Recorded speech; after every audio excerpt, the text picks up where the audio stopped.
నా పేరు పేనేటి సుధాకర్. నేను 10వ డివిజన్ కార్పొరేటర్ని. నేను 2012 నుంచి వైఎస్ఆర్సీపీలో కొనసాగుతున్నా. నెల్లూరు రూరల్ ఇన్ఛార్జ్ అయిన ఆనం విజయకుమార్ రెడ్డి సమక్షంలో నేను పార్టీలో వైఎస్ఆర్ కాంగ్రెస్ పార్టీలో మళ్లీ చేరాను.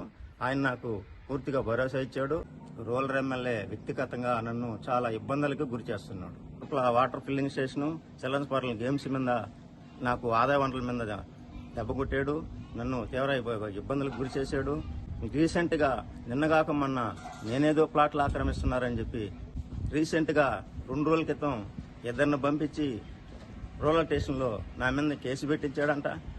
నేనేదో సిద్ధి సాయిల్ లేఅవుట్లో వాల్ ప్లాట్లు ఏదో నేను ఆక్రమించినట్టు, నేనేదో దబోట్ని వాల్ కాడి నుంచి నేను తీసుకున్నట్టు, నేను వాళ్ళు కుట్టినట్టు, వాళ్ళు నాకు ఫోన్ చేసినట్టు, నేను వాళ్ళ దగ్గర పోయి చేసినట్టు ఏదేదో ఫాల్స్ కేసు పెట్టాడు.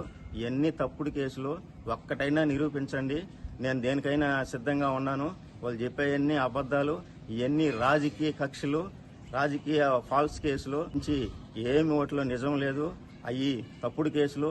నేను వాళ్ళ మీద చట్టపరంగా నేను కూడా కేసులు పెడతానని తెలియజేసుకుంటున్నాను. నా మీద తప్పుడు కేసులు పెట్టిన అధికారుల పైన కూడా నేను చట్టపరంగా న్యాయ పోరాటం చేస్తానని తెలియజేసుకుంటున్నాను.